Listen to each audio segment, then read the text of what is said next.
Buenas tardes a todos y nada, muchas gracias a Jorge por la invitación.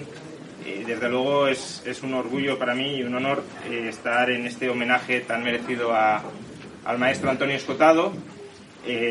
Homenaje que no es el primero y espero que no sea tampoco el último, porque hay que recordar sus ideas, sus teorías y también sus críticas. Y en esta charla, pues, bueno, pensando en qué os puedo contar que enlace con la figura de Antonio Escotado, pues creo que hemos encontrado un punto en común, tanto de la obra de la que él estaba más orgulloso, que son Los enemigos del comercio, y aquello que ahora mismo estoy estudiando yo mismo y estoy escribiendo yo mismo, que es sobre el pensamiento político, filosófico, económico y social de Marx. Y por eso os quiero hablar, la charla versará sobre Marx como enemigo del comercio. Bien sabéis que Antonio consideraba a Marx probablemente el enemigo del comercio más claro y más exagerado de la era moderna.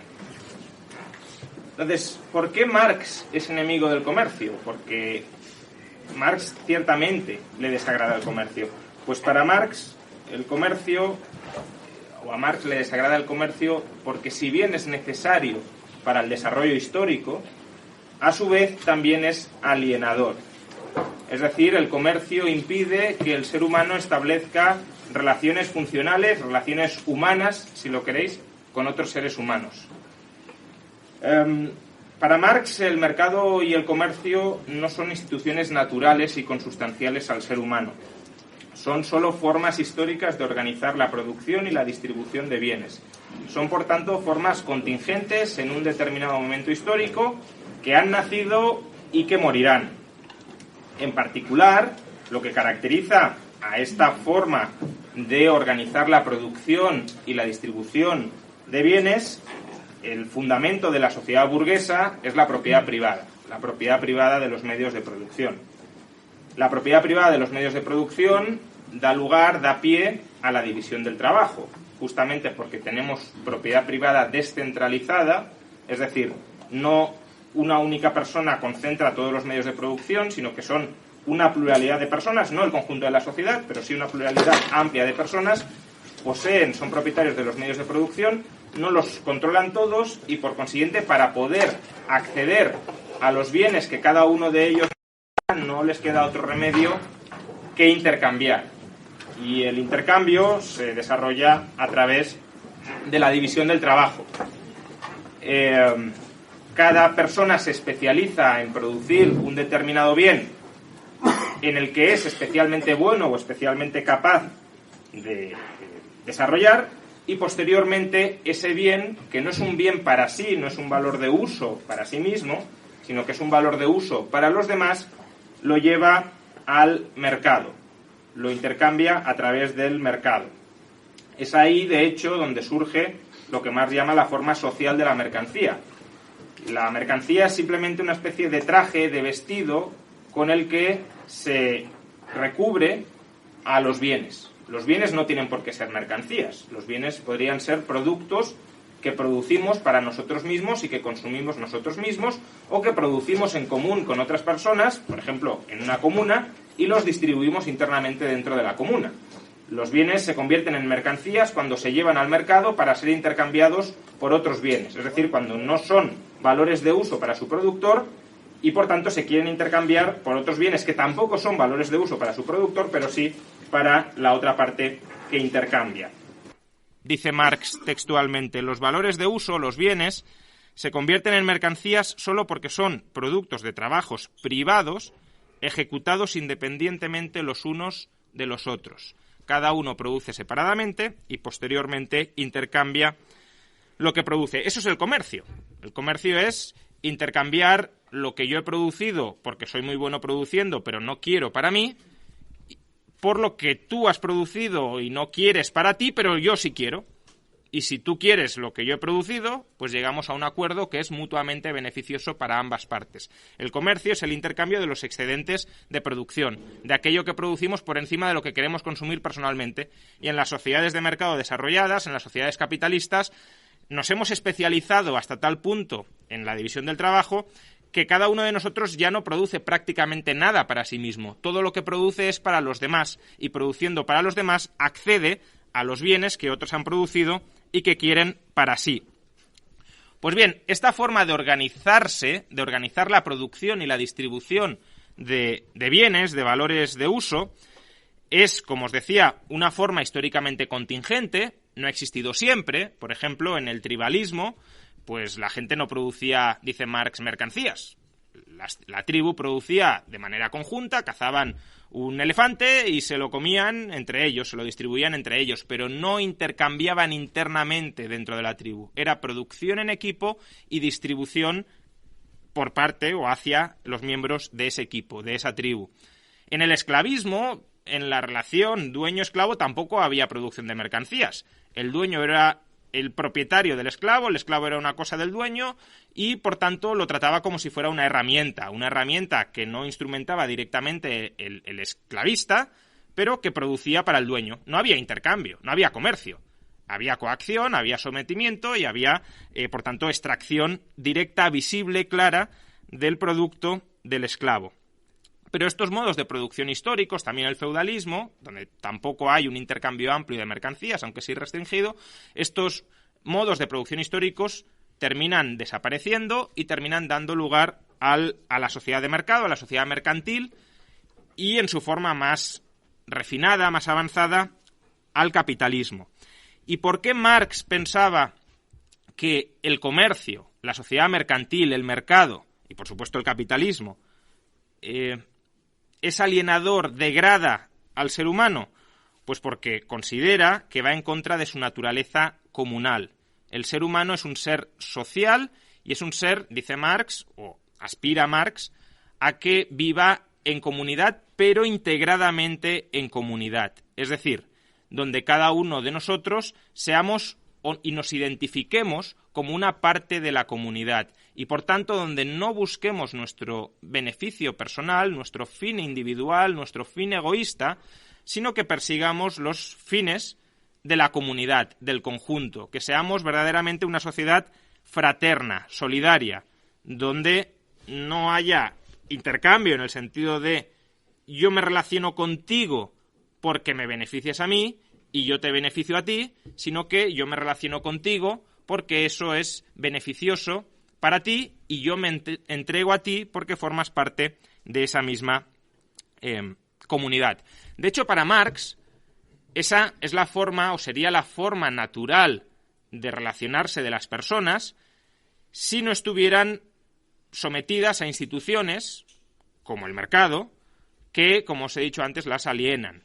Y las alienan porque históricamente el ser humano tiene que desarrollar sus capacidades productivas y esas capacidades productivas necesariamente se tienen que desarrollar durante una determinada etapa histórica a través del mercado y a través del capitalismo. Pero en el principio de la humanidad, como ya os he dicho, las personas no producían a través del mercado, ni distribuían a través del mercado, y como luego veremos, Marx aspira a que en el futuro, una vez, digamos, regresemos al principio de la historia, pero sin ser exactamente el principio de la historia, es decir, un modo de vida comunal, pero tecnológicamente avanzado, pues ahí de nuevo los seres humanos volverán a expresarse tal cual son, y tal cual son es perseguir el bienestar social, no el bienestar propio. Como decía, en la sociedad de mercado, para Marx, los individuos intercambian coaccionados. ¿Coaccionados por qué? Pues coaccionados por la necesidad. El ser humano busca su interés egoísta y reducido porque no le queda otro remedio dentro de esas estructuras económicas. Solo piensa en sí mismo, solo piensa en su supervivencia, solo piensa en mejorar por sí solo, porque es lo único que puede hacer dentro de esa sociedad de mercado. Dice Marx, el vínculo entre los individuos que intercambian se funda en cierta coerción, pero esta coerción solo es, por un lado, la indiferencia de los otros ante mi necesidad como tal. Es decir, que si yo no tengo nada que ofrecerles, pues conmigo no intercambia nadie porque no se preocupa nadie por mí. Por otra parte, en la medida en que estoy determinado y forzado por mis necesidades, es solo mi propia naturaleza, que es un conjunto de necesidades e impulsos, lo que me coacciona, y no algo ajeno a mí. Precisamente desde este punto de vista, también yo violento al otro, lo empujo al sistema de intercambio. Básicamente, en lugar de reunirnos, de asociarnos, de cooperar voluntariamente entre todos nosotros, lo que hacemos es condicionar el do ut des. Yo doy si tú das, pero si tú no das, yo no doy absolutamente nada. No hay intercambio, no hay reciprocidad.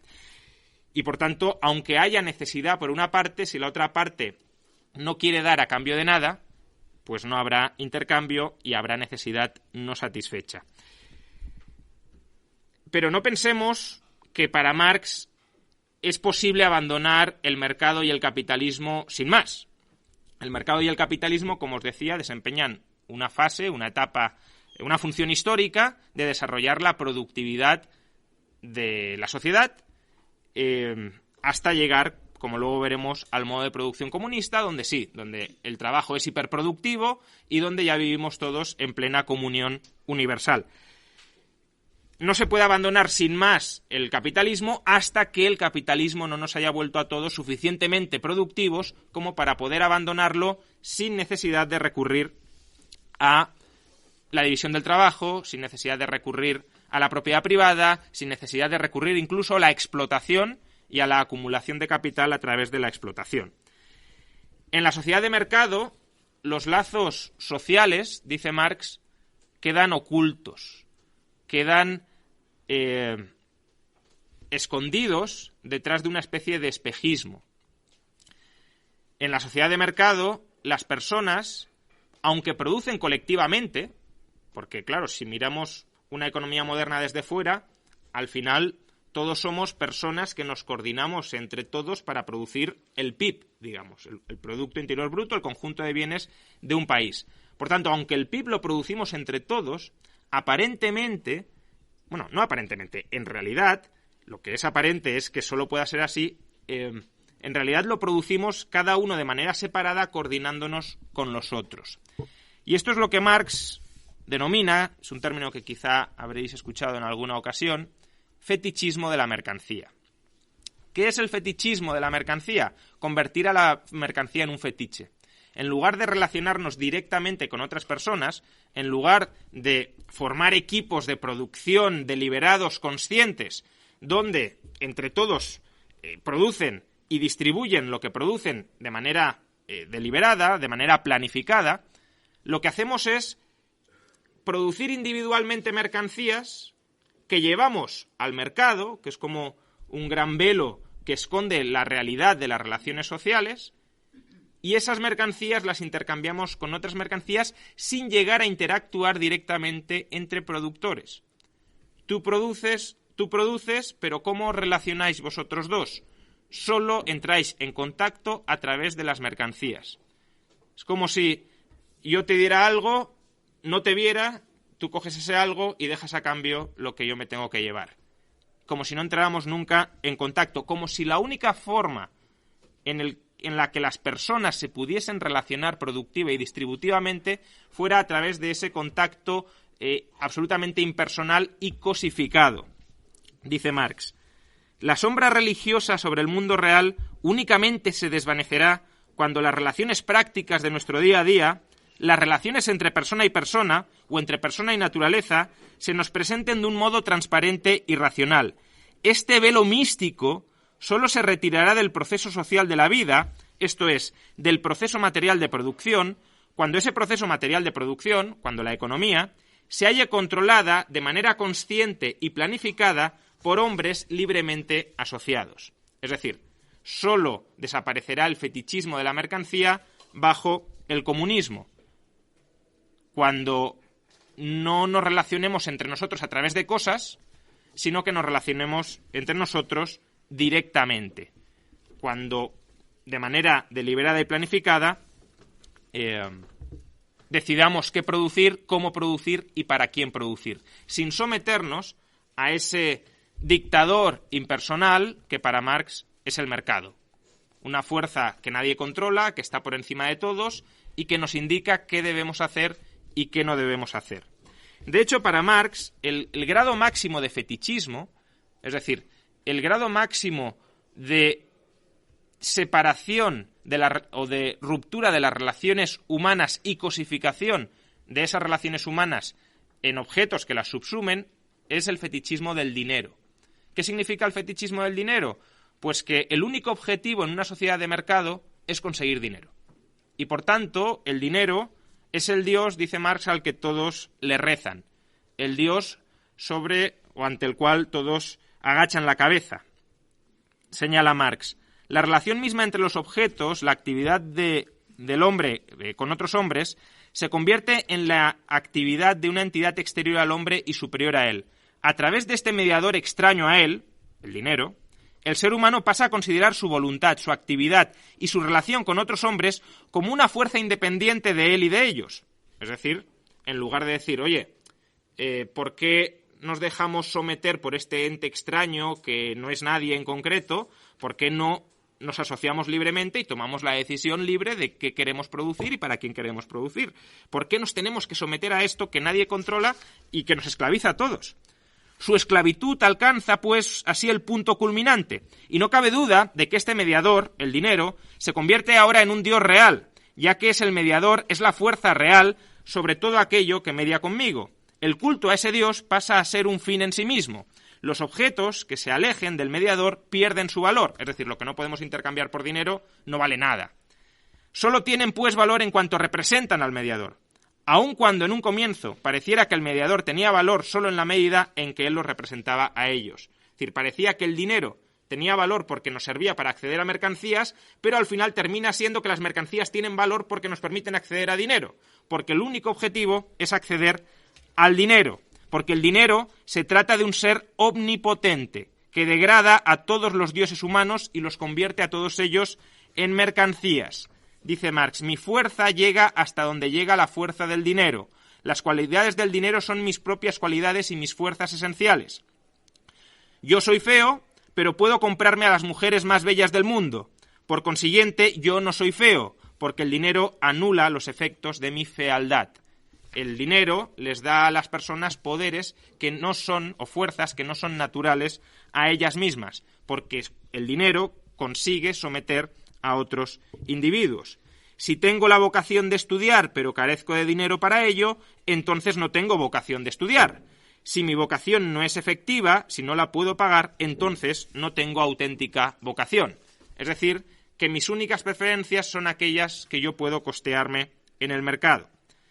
Dice Marx, el dinero ha despojado de su valor al mundo entero, tanto al mundo de los hombres como a la naturaleza. El dinero es la esencia enajenada del trabajo y de la existencia humana. Es la esencia ajena que lo domina y a la que le rinde todo el mundo culto. Por tanto, en el mercado, básicamente, nos sometemos todos al dios dinero y todos buscamos dinero, dinero, dinero, y hacemos lo que sea por conseguir dinero. Y eso lo hacemos de manera separada, de manera independiente, sin ningún tipo de control racional sobre ni el mercado y sobre el dinero. Por tanto, estamos dejando que instituciones que hemos creado nosotros, que son instituciones humanas, el mercado es una institución humana, el dinero es una institución humana, la globalización, el mercado mundial es una institución humana, nos dominen, nos controlen, nos marquen nuestro destino, en lugar de decir, oye, ¿por qué no nos asociamos todos libremente? Bueno, libremente, entre comillas, ¿por qué no nos asociamos todos? Y somos nosotros los que controlamos a esas fuerzas impersonales y las planificamos de manera racional. Y ese es el objetivo último de Marx, abolir la propiedad privada, abolir la división del trabajo, abolir el comercio, abolir la mercancía. El comunismo es todo esto, es la ausencia de propiedad privada, de división del trabajo, de mercado, de mercancía y de dinero. Y esto Marx lo declara en numerosísimas ocasiones. En el Manifiesto Comunista, por ejemplo, dice claramente que la principal misión o el principal objetivo de todo comunista es abolir la propiedad privada. En la ideología alemana también podemos leer, con la apropiación de todas las fuerzas productivas por el conjunto de individuos, la propiedad privada llega a su final. Es decir, que en el comunismo no hay propiedad privada sobre los medios de producción. Lo digo porque es verdad que puede haber propiedad privada sobre algunos bienes de consumo básicos. Esos, en teoría, se pueden reservar para el consumo personal. Ahora, si son bienes de consumo personal que puedan usarse productivamente y los quieres utilizar productivamente, entonces ahí ya no, ¿vale? Porque entonces ya puedes terminar explotando a otras personas. Por ejemplo, si yo tengo un ordenador, pues lo puedo utilizar no para dar clases online y cobrar por ellas, sino para pues jugar a algún videojuego que habrá producido alguna empresa pública o alguna comuna socialista. No solo eso, no solo se trata de abolir la propiedad privada, como os decía, sino también la división del trabajo, entendiendo por trabajo aquellas actividades que yo no realizo porque quiero, porque me autorrealizan, sino aquellas actividades que he de realizar para cubrir mis necesidades. Fijaos en la imagen bucólica, claramente bucólica, que narra Marx sobre cómo sería, o cómo será, no sería, será, porque recordad que no estamos hablando de ideales, estamos hablando de profecías que se van a cumplir, de leyes indefectibles de la historia. Pues ¿cómo será el comunismo? Dice Marx, la división del trabajo nos brinda el primer ejemplo de que mientras los hombres viven en una sociedad que haya evolucionado de manera natural, es decir, mientras exista una separación entre el interés particular y el interés común, si interés particular e interés común no coinciden, no estamos en el comunismo, mientras las actividades, por consiguiente, nos aparecen divididas voluntariamente, no aparecen divididas voluntariamente, sino de manera natural, los actos propios del hombre se erigen ante él en un poder ajeno y hostil que lo sojuzga en vez de ser él quien lo domine. En efecto, a partir del momento en que comienza a dividirse el trabajo, cada cual se mueve en un determinado círculo exclusivo de actividades, que le viene impuesto y del que no puede salirse. Todo esto en el capitalismo, claro. Y del que no puede salirse. El hombre es cazador, es pescador, es pastor o es un crítico, y no tiene más remedio que seguirlo, siendo, si no quiere verse privado de los medios de vida, que seguirlo si no quiere verse privado de los modos de vida. En cambio, en la sociedad comunista, donde cada individuo no tiene acotado un círculo exclusivo de actividades, sino que puede desarrollar sus aptitudes en la rama que mejor le parezca, la sociedad se encarga de regular la producción general, de modo que me es posible hacer una cosa hoy y otra distinta al día siguiente. Cazar por la mañana, pescar por la tarde y apacentar el ganado por la noche, y después de comer, si me place, dedicarme a la crítica sin necesidad de ser exclusivamente cazador, pescador, pastor o crítico, según los casos. Vamos, que yo me levanto pastor y me acuesto ingeniero industrial, para entendernos. Entonces, esa es la visión de la sociedad comunista que tiene Marx, una sociedad donde cada uno hace lo que le place, porque la sociedad es tan sumamente próspera que hasta cierto punto en realidad su trabajo no es necesario. Y por supuesto Marx también quiere abolir el dinero. Dice, con la producción colectiva el dinero deja de ser necesario. Bien, por tanto, en el modo de producción comunista la abundancia es tal que cada uno produce según sus capacidades que pueden ser muy diversas en diversos ámbitos, y recibe en función de sus necesidades. Pero no hay intercambio a través del mercado, ni hay reciprocidad estricta. Una persona puede aportar mucho y no recibir nada. Imaginemos una persona que tiene capacidades muy amplias pero necesidades muy reducidas, pues aportaría mucho y no recibiría nada a cambio, pero no se sentiría explotada porque esa persona en el comunismo se realiza satisfaciendo las necesidades de la comunidad, y una persona pues puede no aportar prácticamente nada y recibir muchísimo, y tampoco sería una persona explotadora porque forma parte de la comunidad y por tanto la comunidad hace de la felicidad de esa persona su propia felicidad. Esto, por ejemplo, lo señala Engels en Principios del Comunismo, como mi felicidad solo se puede alcanzar a través de la felicidad de los demás. Bueno, esta es la caracterización alienadora, degradante, deshumanizadora que hace Marx del comercio y que hace Marx del mercado. Ya para terminar, pues dejadme defender obviamente el mercado frente a muchas de estas críticas y explicar por qué son críticas incorrectas o por qué son críticas sesgadas que solo se fijan en un aspecto de la realidad y no en otros. Primero, el mercado o el comercio, más que el mercado, porque el mercado a lo mejor es un conjunto de instituciones más sofisticadas, pero el comercio, sin duda, son actos plenamente naturales. Es verdad que dentro de una tribu no se comercia, al igual que dentro de una familia no se suele comerciar, pero entre tribus sí se comerciaba. Igual que entre familias se puede comerciar. Obviamente Marx descarta que haya comercio en la sociedad comunista del futuro, porque no olvidemos que la sociedad comunista del futuro es la comuna mundial. Es la disolución de todas las razas, de todas las naciones, de todas las clases, y por tanto todos somos una familia universal. Y dentro de una familia pues no se suele comerciar. Pero antes de llegar a ese momento histórico, el comercio ha acompañado siempre al hombre en cualquier periodo de su historia. Y por tanto, el comercio, al menos hasta el momento, salvo que mañana mutemos en una nueva especie, es consustancial a la naturaleza humana. Así lo ha sido desde el comienzo de los tiempos. En segundo lugar, el mercado es voluntario. Marx toma una definición de coacción que es mis necesidades me coaccionan. Pero la coacción se refiere a las relaciones entre personas, no a las relaciones de yo conmigo mismo. Yo me puedo ver coaccionado pues por mi impaciencia, por ejemplo, pero eso es un uso del término coacción distinto a coacción referida a relaciones interpersonales, referida a normas jurídicas. Las normas jurídicas no regulan o no deberían regular qué hago yo conmigo mismo. Regulan o deberían regular aquello que unos les hacemos a otros o aquellos que unos no debemos hacerle a los otros y viceversa. De hecho, el propio Marx reconoce que el mercado, hasta cierto punto, amplía la esfera de libertad o la esfera de independencia frente a modos de producción anteriores.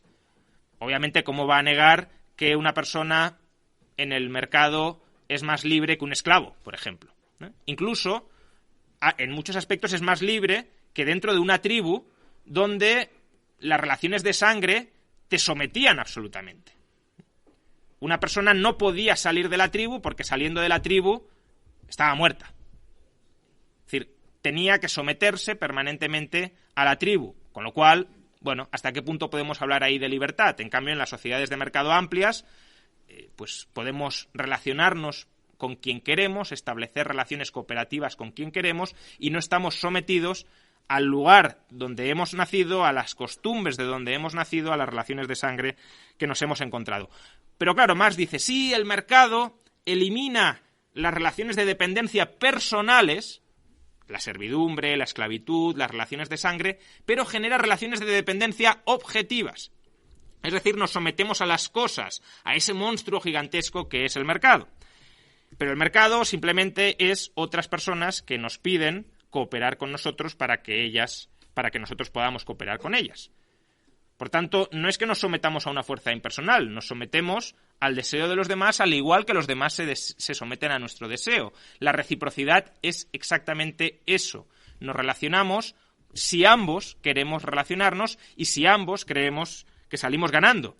Lo contrario sería imponerle nuestra voluntad a los demás. Si yo me pudiese relacionar con alguien que no quiere relacionarse conmigo, por ejemplo, tú has producido un televisor, dámelo. Bueno, ¿y qué me das a cambio? No te doy nada, te lo quito por la fuerza para no someterme al mercado. Pues obviamente seríamos nosotros quienes estaríamos coaccionando y rapiñando a esa persona. Por tanto, la ausencia de dependencia objetiva en realidad es dependencia personal. Cuando Marx rechaza la dependencia objetiva, en realidad está defendiendo las relaciones de dependencia personal, pero camufladas bajo el comunismo. Y claro, como en el comunismo todo es fraternidad y no hay antagonismos económicos, dice Marx, pues claro, nadie explota a nadie. Pero ¿qué pasa si yo me quiero salir de la comuna comunista? Si yo me quiero, por ejemplo, secesionar, separar, asociar con otros, pues ahí no puedes, claro, porque tus intereses egoístas no pueden ir contra los intereses comunales. Es más, ni siquiera tú mismo querrás. Y si quieres ya te reeducaremos y a lo largo de mucho tiempo terminarás no queriendo. Ese es el hombre nuevo comunista que pensad que para Marx las condiciones materiales determinan la conciencia. Por tanto, unas condiciones materiales distintas determinarán una conciencia distinta y dejaremos de ser egoístas y empezaremos a ser plenamente solidarios y altruistas. El mercado, además, es pacífico. Es decir, el mercado es una forma de establecer relaciones entre personas distintas de la guerra. Ya sabéis que Oppenheimer distinguía entre medios económicos y medios políticos. Los medios económicos son las relaciones voluntarias entre personas, los medios políticos son las relaciones de fuerza entre personas. Más o menos sería la dependencia objetiva de la que hablaba Marx, relaciones voluntarias, y la dependencia personal, el sometimiento de unas personas a otras. También podríamos decir que el mercado es altruista, aunque esto con ciertas comillas. Yo a veces digo que el mercado es estructuralmente altruista, aunque es un término desde luego potencialmente equivocado o que puede dar lugar a equívocos. Bigstead hablaba de que el mercado es no tuista. ¿A qué nos referimos con esto? El mercado no es ni puramente egoísta ni puramente altruista. No es egoísta porque para satisfacer mis necesidades yo tengo que satisfacer las necesidades de los demás. Por tanto, yo integro, digámoslo así, en mi función de preferencias las preferencias de otros. Y si no integro en mi función de preferencias las preferencias de otros, yo no satisfago mis preferencias a través del mercado. Por tanto, estructuralmente estoy coaccionado, diría Marx, a tener en cuenta a los demás, a tener que satisfacer las necesidades de los demás, de aquellos otros que van a satisfacer mis necesidades. Entonces, no es puramente egoísta, pero desde luego tampoco es puramente altruista. Es decir, yo no voy al mercado a entregar lo que produzco de manera plenamente desinteresada, pero tampoco voy a saquear lo que han producido otros por la fuerza. Por tanto, son relaciones mutuamente beneficiosas. Yo te beneficio a ti si tú me beneficias a mí. Además, el mercado expande la esfera de cooperadores potenciales o posibles. Cuando Marx critica el fetichismo de la mercancía, es decir, que las personas no se relacionen directamente y se relacionen a través de las cosas, no sé hasta qué punto se da cuenta de que eso posibilita que la esfera de cooperación social sea muchísimo más amplia de lo que sería en otro caso. Y ya no hablo técnicamente, ya no me estoy metiendo en el ámbito del cálculo económico, de si sería posible planificar deliberadamente, centralizadamente, los términos de producción y de intercambio de millones de personas. Estoy hablando incluso moralmente o en cuanto a actitudes personales y de tolerancia y de respeto a los demás. A través del mercado, republicanos que odian, pongo este ejemplo por el reciente caso de Trump, republicanos que odien a los chinos están cooperando socialmente con los chinos.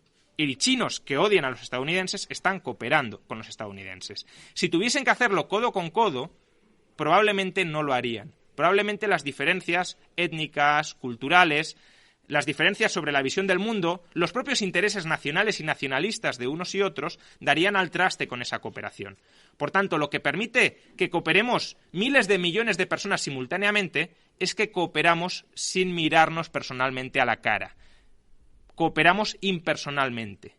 Y eso, insisto, expande enormemente la esfera de los intercambios.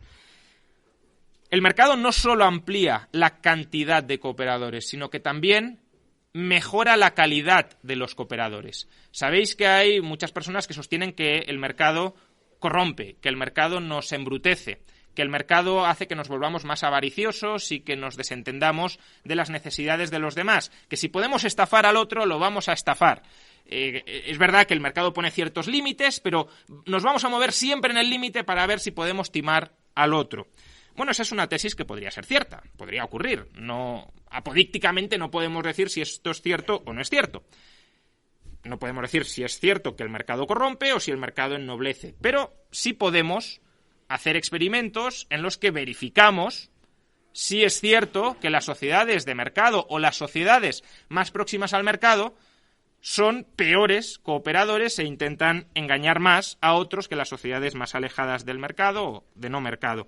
Y esto lo han hecho diversos antropólogos o diversos neuroeconomistas. Por ejemplo, tenemos a Paul Zak de Moral Markets, que tras estudiar sociedades pequeñas, lo que ha encontrado es que aquellas tribus, aquellas sociedades que todavía no se han incorporado ni mucho menos a la edad moderna, pero que sí tienen algún tipo de cercanía con sociedades modernas, aquellas tribus, pequeñas sociedades que están más cerca de sociedades de mercado, suelen ofrecer tratos más justos cuando se les presentan tratos. Es decir, que tienen un sentido de justicia y de equidad más desarrollado que las sociedades que no están expuestas en el mercado. ¿Por qué razón? Pues previsiblemente porque el mercado nos habitúa a negociar y nos habitúa a la reciprocidad. Por tanto, yo, a través del mercado, espero que tú cumplas y sé que tú vas a esperar que yo cumpla.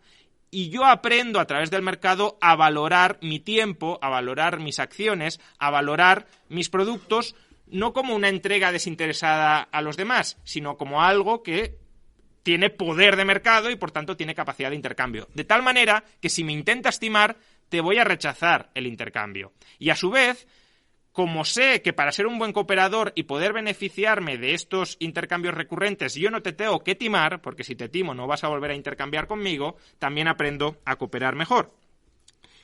Y un resultado muy similar encuentran Joseph Heinrich y Herbert Gintis, que aquellas sociedades tribales más expuestas a los mercados se muestran más cooperativas y tienen mejores percepciones de equidad y reciprocidad. Además, también sabemos que las sociedades de mercado son las sociedades donde el capital social, la confianza recíproca multilateral, está más extendida. Es más, esto debería ser una proposición que los marxistas suscribieran.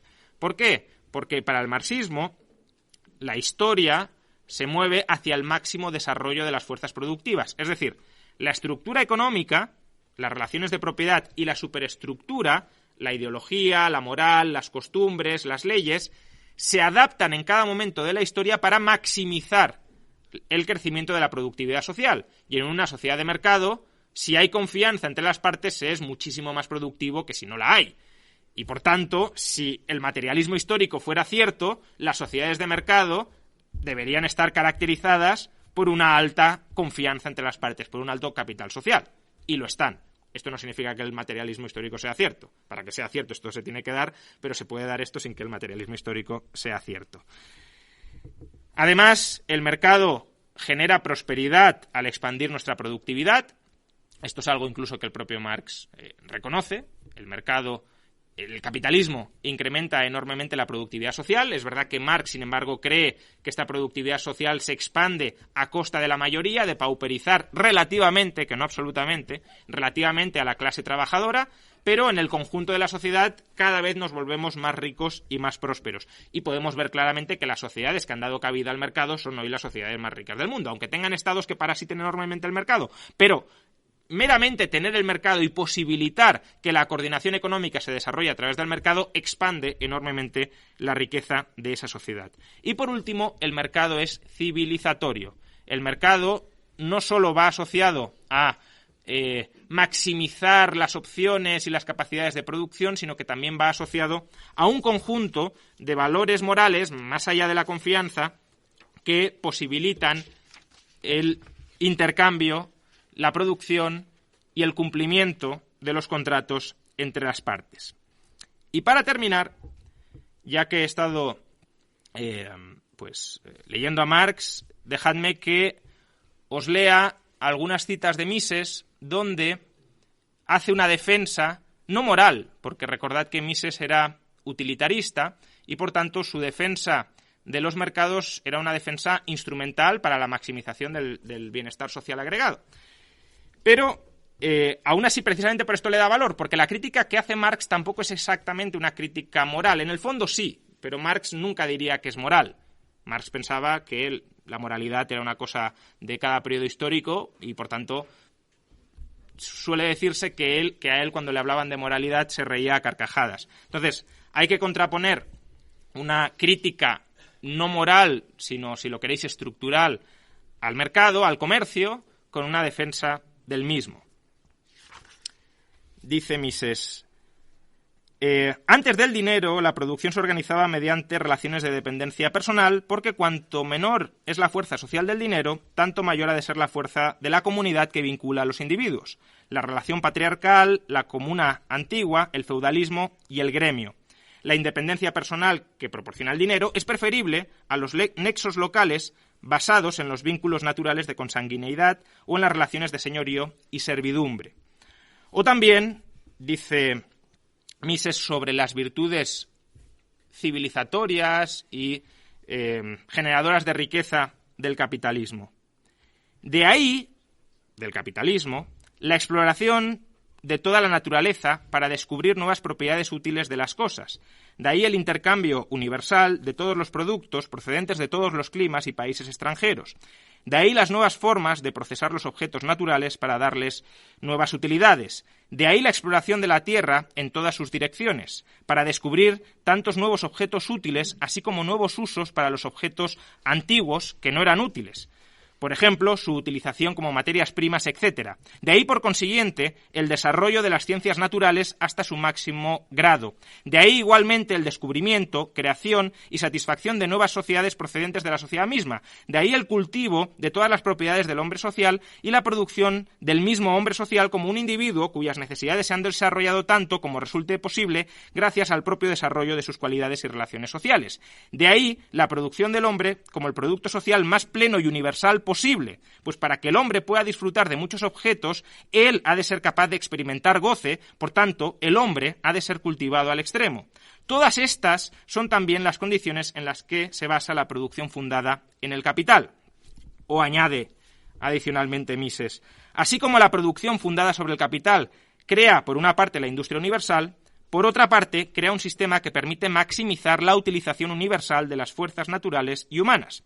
Un sistema que emplea la ciencia tanto como las fuerzas físicas y mentales. Un sistema en el que nada parece más importante, en el que nada parece un fin en sí mismo, salvo la producción y el intercambio social. De ahí la gran influencia civilizadora del capital. De ahí su producción de una etapa de la sociedad que, si la comparamos con las etapas previas de la humanidad, estas aparecen como desarrollos meramente locales basados en la idolatría de la naturaleza. Por primera vez, bajo el capitalismo, la naturaleza se convierte solamente en un objeto para el hombre, nada más que un objeto útil. La naturaleza deja de ser observada como una fuerza en sí misma e incluso el conocimiento teórico de sus leyes autónomas aparece solo como una artimaña para someterla a las necesidades humanas, sea como objeto de consumo, sea como medio de producción. Es esta misma tendencia la que lleva al capital a superar las barreras nacionales y los prejuicios, así como a superar la idolatría por la naturaleza o los medios tradicionales, limitados, complacientes y anquilosados de satisfacer las necesidades presentes, y de reproducir los viejos estilos de vida. El capital destruye y revoluciona constantemente todo esto, derribando todas las barreras que obstaculizan el desarrollo de la productividad, la ampliación de las necesidades humanas, el desarrollo de la producción en todas partes y la utilización y el intercambio pleno de todas las fuerzas naturales y mentales. Bueno, creo que hay pocas defensas, diría yo, más bellas de lo que es el capitalismo, y solo quiero aclarar que estas citas no eran de Mises, sino de Marx. Muchas gracias.